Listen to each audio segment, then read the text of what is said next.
just getting back to sort of like Bernie's strategy. Is he, or do you think he, I mean, I don't know if he's thought this out, but do you think that he's thinking in terms of like a third party or like a genuine, like one that's coordinated across certain states? Or is he talking about some type of mechanism in which to promote a series of independent candidates who ultimately share, coalesce around a core set of issues? And so that in the event that they get elected to the House or to the Senate, let's say, they can form coalitions, caucuses within those bodies. Okay, I put a lot of good questions on the table there. And I want to say up front, I don't speak for Bernie Sanders, right? Right. Some of this is stuff that's evolving right now and that he's talking about it and talking about it in very interesting ways. I had a chance to interview him and we went into some of this. I asked him specifically, are you talking about a third party here? And he said, no, that's not the vision he's working on right now. What he is working on is, I think it's fair to say, opening the Democrats up to operating on different ballot platforms, if you will, because we've been talking about platforms so much. And so, yes, you're going to have the Democratic line on the ballot. You're going to have the Republican line on the ballot. Is there another line that it's more likely than not an independent, not so much a third party, but somebody running as a genuine defined independent, as, by the way, Sanders does in Vermont? Right. Could you see that model develop in other places? Remember, we have a similar over in Maine. Angus King gets elected regularly as an independent. In both the case of Sanders and King, they caucus with the Democrats. They get their chairmanships out of that. They basically are actually pretty connected to the Democratic Party, but they come in through a different route. And would it be possible if you had 5 or 6 of those people in the Senate who had come in through different routes and came from different places around the country? Could they coalesce into something, an independent caucus? It's possible, right? But one of the things, Sam, that's complex about this is they might come from different parts of the country. There might be an independent who won in Vermont who would come in with a different approach than an independent who won in Utah. Right. Right. So they might not necessarily be on the same page, but they might support and sustain one another with the idea of, being part of that Democratic caucus, but not being fully subsumed to it. I mean, I would take, Angus King over, Joe Manchin any day. Oh, yeah. Right? Like, I mean, who cares what the letter he has behind his name? It's where he votes is really what is the issue. Yeah, and I give you an example that Lisa Murkowski on a lot of issues as a Republican was better than Manchin. Yeah. Yep. You know what I mean? So you really get into a dynamic that we don't talk about enough in American politics.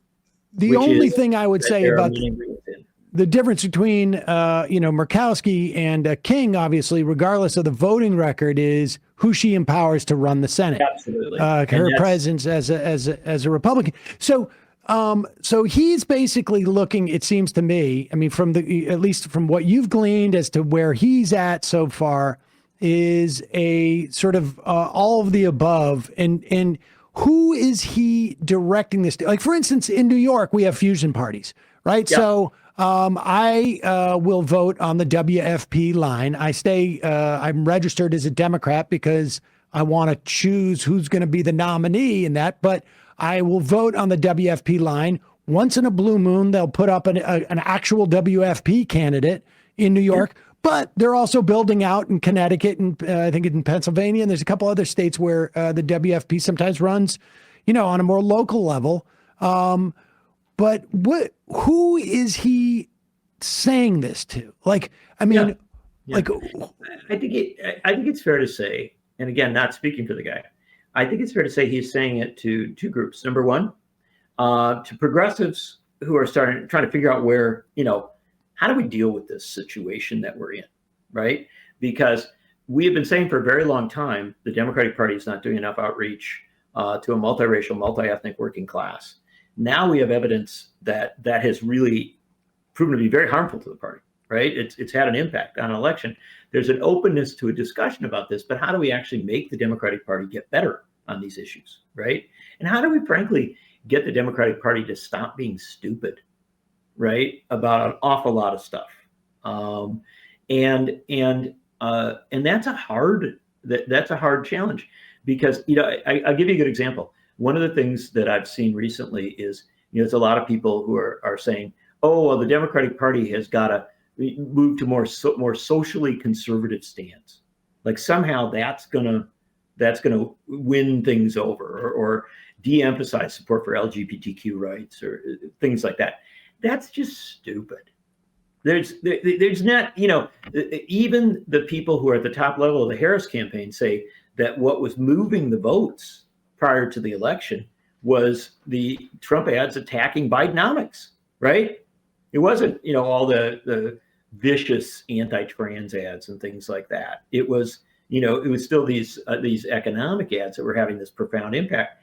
And so I think that for a lot of progressives, they're very frustrated with the Democratic Party. They're frustrated with how to make it, do the right thing, to be a party of economic and social and racial justice, saving the environment, promoting peace.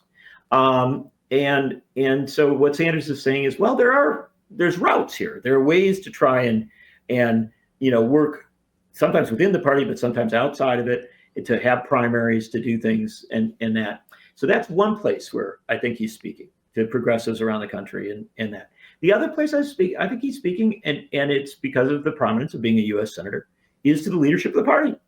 Right. And literally saying, these people you see in the halls of the Senate, there's a real problem here.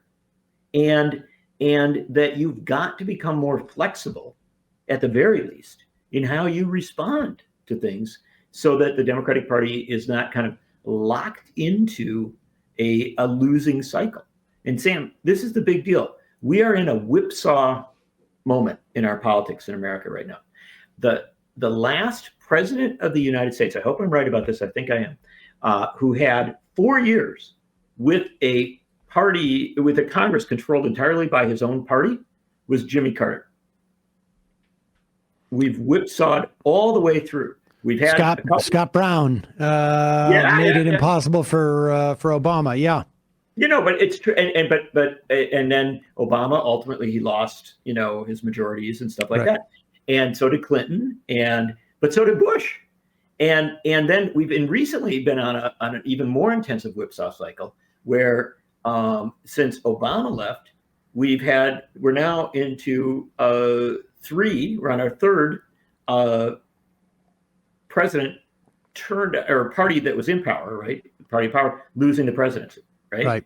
So Obama to Trump, Trump to Biden, Biden to Trump. And so in this period of whipsaw politics, right, where it seems like people are so angry and so frustrated that they literally are willing to empower someone as president and then take that power away, throw that person out, empower somebody else, take that power away in a midterm. You know what I mean? This churn. One of these parties has to figure out how to talk about something bigger and bolder that gets you beyond the whipsaw, right? That gets you to, some sort of point where you're not flashing back and forth, right? That you're actually moving forward. And I think the only way you get there is with a great big vision. Now, Trump doesn't have a great big vision. Trump has a chaos vision. And it's very much about taking things apart. The question is whether Democrats can develop a vision that is about putting something together, doing something real. And I think Sanders is trying to speak to that bigger picture, if you will. Do you have a perspective on who people might coalesce around? Like, I mean, I don't know. I'm trying to think, if I even had close to an imagination in 2012 of Bernie Sanders coming as close as he did in that 2016 primary. I mean, there was. You'd be smarter than me. I mean, I know that, from my perspective, and I'm curious as to yours, what happened with Sanders was that there was a draft Elizabeth Warren movement that I think started cropping up around 2014. Yes. And there was already a, not movement in the big movement sense, but there was a movement. Like, she was somebody who was one of the first people to come out and support Occupy as a senator. And there was almost like a slight coalition of people there. When Bernie basically took that mantle, he expanded it, I think, significantly. But the idea that there was already something coalescing, and where, it's one thing where you have to build it completely from scratch. It's another if you have 10, 20, 30% on day one. And I'm not sure. I mean, it may be premature to be talking about that, but because I certainly don't see it. But I don't think there's anything wrong with talking. One of the things is I always am unsettled by folks who say, "Oh, well, we shouldn't talk about 2028, or we should talk about."